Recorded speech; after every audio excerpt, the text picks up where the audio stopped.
Welcome to Zero Gravity Thrills. I am William, and in this video, I am going to be putting Leviathan and Millennium Force together to see which one comes out on top. Before I start, Leviathan is my home park Giga Coaster, and I love it so much. It's one of my favorite coasters. And Millennium Force is at Cedar Point in Sandusky, Ohio. It is rated the best coaster in the world from 2000 all the way to 2015, with a few years off and on, with Bizarro, now named Superman, winning some years. And Millennium Force is at Sandusky, Ohio and Cedar Point, and it was the first ever Giga Coaster. This is going to be a good battle, so let's get started with the scoring. So how this battle will work. So first will be drop, 10 possible points. Launch, 10 possible points. If there's no launch, it's a lift hill. But if it does have a launch and a lift hill, it only gets 10 points for the launch. Then it'd be length, sense of speed / pacing, airtime, inversions, turns, intensity, smoothness, and / comfort, theming, beauty and location, restraints and trains, fun, layout, and then the final scores. And the maximum point is 140.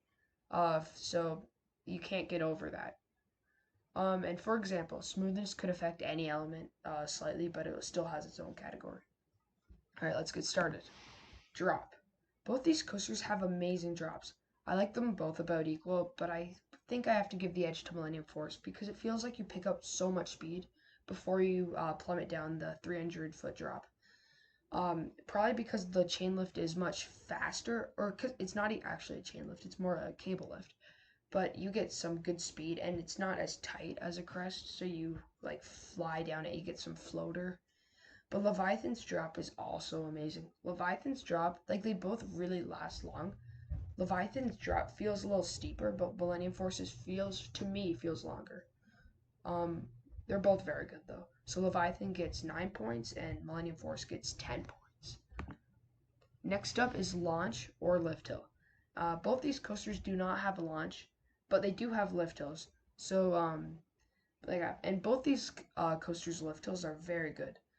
The main difference is that the Millennium Forces has a cable and Leviathan's got a normal chain lift. Millennium Force's view is much better than Leviathan's, so it gets 3 points. Leviathan's lift hill is very good because it goes super high up, 306 feet, but it's not as good because you don't have as good of a view as you're not seeing like the Lake Erie.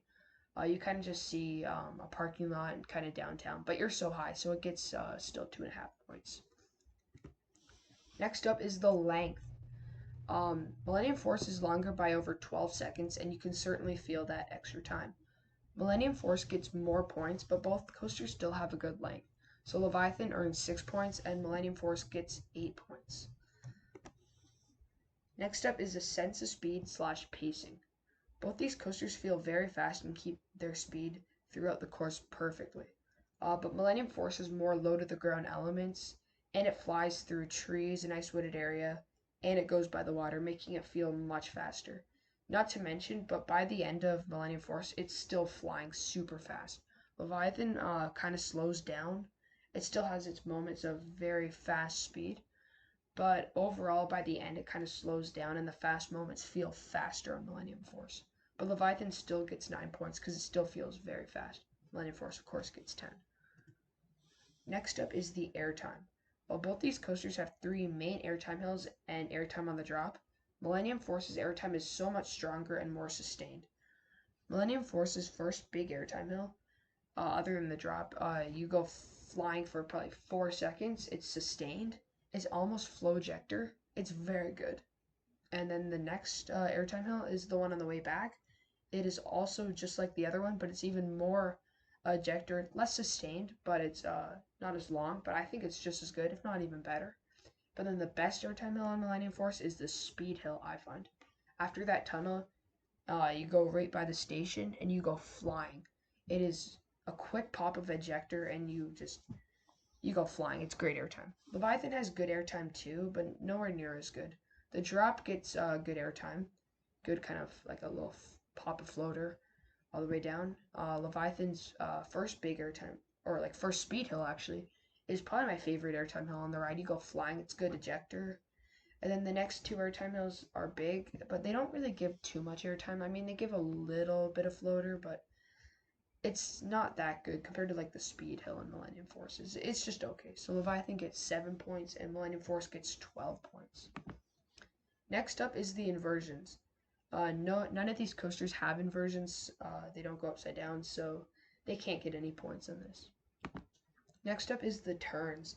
Millennium Force has more overbanks and turns, and the turns are actually quite like a little bit better because they're kind of more in the wooded area, and you feel like the turns on both of them are really fun though. I find Leviathan has like less of them, but they're almost just as good as Millennium Forces. And the low to the ground ones on Millennium Force are super fun because you feel like you're going so fast. And you get covered with bugs, which I mean isn't a great thing, but it's unique.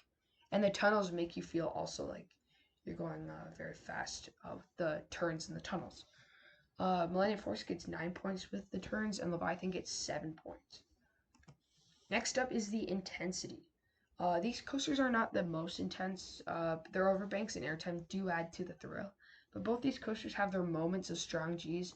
Even though they're not the most intense, they are still like very big rides, so they're intimidating and and they're kind of scary because you have a little lap bar going 300 plus feet up in the air. They're not the most intense, but that pullout after the first drop on Leviathan is very intense. I find I kind of gray out there every time. That's easily the most intense part of the ride, so it earns 8 points, and Millennium Force earns 7. It's not as intense as Leviathan, but it still is pretty forceful, I guess. Next up is the smoothness and comfort. Leviathan is so smooth it feels like you're riding on butter. There's no rattle whatsoever. And on the other hand, Millennium Force is also quite smooth, but not as smooth as Leviathan. There's a slight rattle, but it doesn't take away from how awesome this coaster is. Leviathan will get 10 points, and Millennium Force gets 9 points. Theming. Both these coasters' theme are so minimal that you barely even notice what the theme is. Leviathan is a monster creature from the water, but that's basically it. And Millennium Force's theme is to space, to the new millennium, I guess. It's kind of futuristic, and they're not the best at this, both these coasters.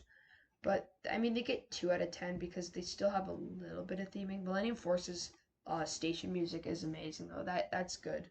I love that music. I listen to it all the time. Next up is beauty and location. Leviathan is a great looking ride, but unfortunately it is a big parking lot coaster, taking away some of its charm. It still gets decent points due to the colors and how it looks. It looks really menacing because how big it is in the park skyline. Millennium Force also looks fantastic, and it is in one of the best locations possible for any roller coaster. This gets an easy 8 points for Millennium Force, and it's also very secluded from the rest of the Cedar Point, even though it flies through it. So Millennium Force earns 8 points, and Leviathan earns 4 points. And as you can see, the score is 64.5 to 78. I'm sorry if you can't really see it fully because it might have got cut off, but that's the score right now, 64.5 to 78.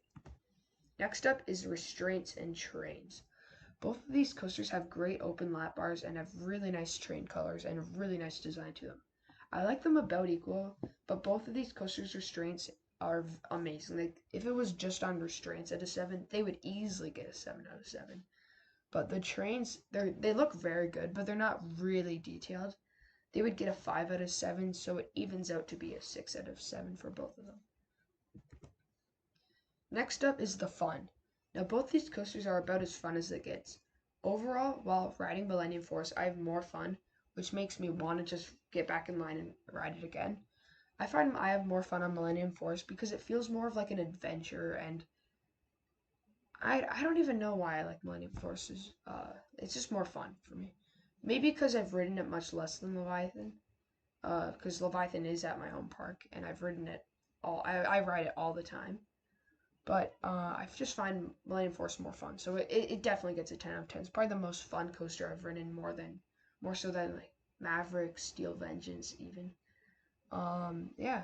And Leviathan's very fun too, but not quite as fun as Millennium Force, so it earns an 8 points. Alright, final category is the layout. Both these coasters have an amazing layout. but the flow of elements on Millennium Force feels so much better than Leviathan's. The weak elements on Leviathan are okay, but on Millennium Force there's not one bad part. I wish Millennium Force had like one whippy element like I-305, then it would easily get a 10 out of 10. But for what it has, I think it's honestly perfect. Not quite, that's why it's getting a 9 out of 10. But Leviathan gets a 6 out of 10 because after the first drop in Overbank and Speed Hill, to me the rest of the elements kind of just like, they're okay, but they don't provide too much.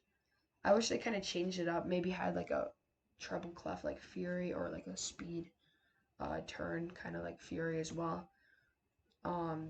Or maybe added little bit more elements to Leviathan, it would have been a bit better. So that's why I don't only earn 6 points.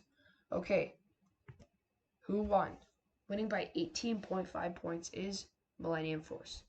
This is such a great coaster with good airtime, speed, and just a fun layout. Don't get me wrong, Leviathan is great, but not good enough to beat the amazing Millennium Force. Final score was 103 to 84.5. Millennium Force wins. I hope you enjoyed this video. I will be posting more in the future. I haven't posted in a while, but I'm going to be posting a lot more. Leave your comment below on which one you like more, and I'd like to know why you like Leviathan or Millennium Force more. And stay tuned for some videos in the future. Make sure to like this video, comment, and I'll see you in the next one.